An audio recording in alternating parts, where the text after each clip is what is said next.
السلام علیکم، میں ہوں آپ کا ہوسٹ محمد خان اور آپ دیکھ رہے ہیں ہمارا یوٹیوب چینل۔ کل الیکشن کمیشن آف پاکستان نے ایک پی ٹی آئی کے خلاف ایک اپنا فیصلہ جو انہوں نے کافی عرصے سے محفوظ کیا ہوا تھا وہ سنایا، جس سے سوشل میڈیا پہ بہت زیادہ ہلچل مچی ہوئی نظر آئی ہے۔ اب یہ جو کیس تھا پی ٹی آئی کے خلاف، پاکستان تحریک انصاف کے خلاف، یہ فارن فنڈنگ کے حوالے سے تھا۔ تو اس میں جو ہمارا الیکشن کمیشن آف پاکستان نے جو اپنا فیصلہ سنایا ہے، اس حوالے سے بہت سی غلط فہمیاں، بہت سی ایسا کہہ لیں پروپیگنڈا سوشل میڈیا پہ چل رہا ہے جو کہ حقیقت کے بالکل برعکس ہے۔ آج میں آپ کے ساتھ چند باتیں اسی لحاظ سے شیئر کرنے آیا ہوں تاکہ ایک عام بندے تک، وہ بندے جن کے پاس اتنا نالج نہیں، جو اتنی پیچیدہ باتوں کو نہیں سمجھ سکتے، تو ان کے لیے اس فیصلے کو سمجھنے اور اس معاملے کے بارے میں جانکاری حاصل کرنے میں بہت آسانی پیدا ہو جائے گی۔ تو سب سے پہلے آپ کو یہ میں بات بتاتا چلوں کہ جو ہمارا الیکشن کمیشن ایکٹ 2017 ہے، اس کے سیکشن 203 اور 204 میں یہ بات کلیئر طور پر واضح کی گئی ہے کہ اگر کوئی بندہ فارن فنڈنگ کرے گا تو اس کے خلاف اس کی جو ساری فنڈنگ ہے، ایک تو بحق سرکار وہ ساری ضبط کر لی جائے گی، اور دوسرا اس پر تاحیات پابندی اور اس کے نشان کی واپسی وغیرہ ممکن ہے۔ لیکن اس کیس کے برعکس بالکل یہ امپلیمنٹ ہوتا ہی نہیں ہے، کیونکہ جو یہ پاکستان تحریک انصاف کے خلاف جو فارن فنڈنگ کیس جو بنایا گیا، اس میں فارن فنڈنگ بالکل انوالو نہیں ہے۔ اس میں صرف کچھ ممنوع ذرائع جو انہوں نے شو کاز نوٹس صرف جاری کیا ہے پاکستان تحریک انصاف کو، اس میں آپ کو یہ بتاتا چلوں کہ جو فارن فنڈنگ ہوتی ہے وہ تو بڑا خطرناک معاملہ فارن فنڈنگ کا تو مطلب ہے کہ ایک کوئی غیر ملکی حکومت کسی حکومت کی مدد کرے، پیسے کے ذریعے اس کو فنڈ دے، تو یہ تو بالکل اس کے برعکس ہے۔ تو بات رہی ممنوع ذرائع کی، تو اس میں جو انہوں نے ثابت کیا ہے یہ بالکل غلط ہے۔ اس میں انہوں نے ایک تو یہ شو کیا ہے کہ کچھ کمپنیز کے ذریعے، اب کیونکہ کمپنیز کاروبار کے لحاظ سے ہوتی ہیں، عام طور پر ہمارا اس کے بارے میں یہی ہماری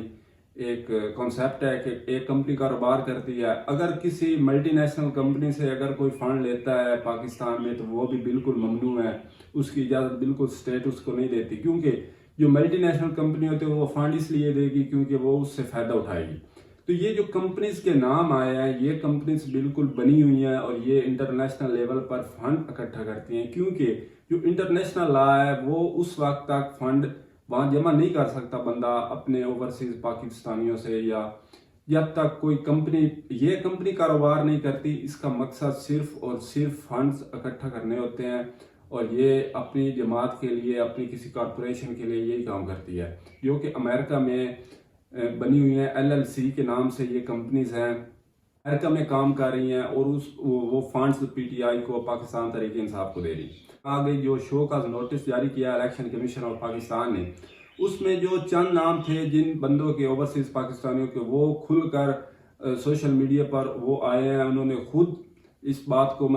کلیم کیا ہے کہ یہ بالکل ہمارے بارے میں یہ غلط بات کی گئی ہے، ہم بالکل پاکستانی ہیں، ہماری نیشنلٹی، اور یہ اس بات کی وضاحت ہمارے الیکشن کمیشن ایکٹ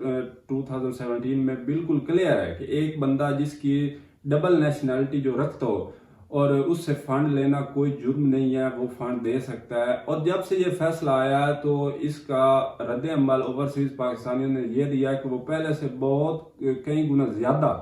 فنڈز آپ پاکستان تحریک کے انصاف کو دے رہے ہیں، اور ان کو اس بات سے زیادہ فائدہ ہو رہا ہے۔ تو باقی جو ہماری اپوزیشن جو پارٹیز ہیں پاکستان تحریک انصاف، جو اپوزیشن پارٹیز ہیں پاکستان تحریک انصاف جس میں پی ڈی ایم آ جاتا ہے، تو انہوں نے جب سے فیصلہ آیا کچھ درجنوں وہ پریس کانفرنس، میڈیا ٹاکس کر چکے ہیں اس بارے میں۔ یہ ایک پروپیگنڈا ہے تاکہ، کیونکہ اب جو موجودہ حالات ہیں اس میں وہ ایک نئے طریقے سے پی ٹی آئی کو ایک چیلنج میں ڈال رہے ہیں، ایک ان کے خلاف پروپیگنڈا کر رہے ہیں، جس میں ایسی کوئی، یہ جو ان کا شو کا نوٹس آیا اور جو الیکشن کمیشن آف پاکستان کا جو فیصلہ ہے، یہ جب بھی سپریم کورٹ مووز کرتے یہ پہلی سماعت میں یہ خارج ہو جائے گا۔ اس میں ایسی کوئی بات نہیں ہے جس سے پاکستان تحریک انصاف کو کوئی خطرہ ہو۔ یہاں سیکشنز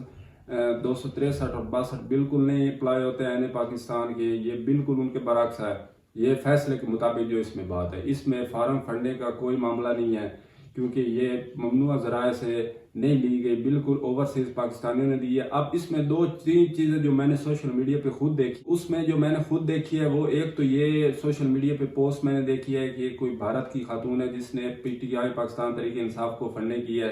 تو اس کے بارے میں جب ریسرچ کیا تو پتہ چلا ہے کہ وہ کسی پاکستانی ناصر نام آدمی کے ساتھ اس کی شادی ہو چکی ہے اور انہوں نے ایک جوائنٹ اکاؤنٹ سے فنڈنگ کی ہے، اور اس میں کوئی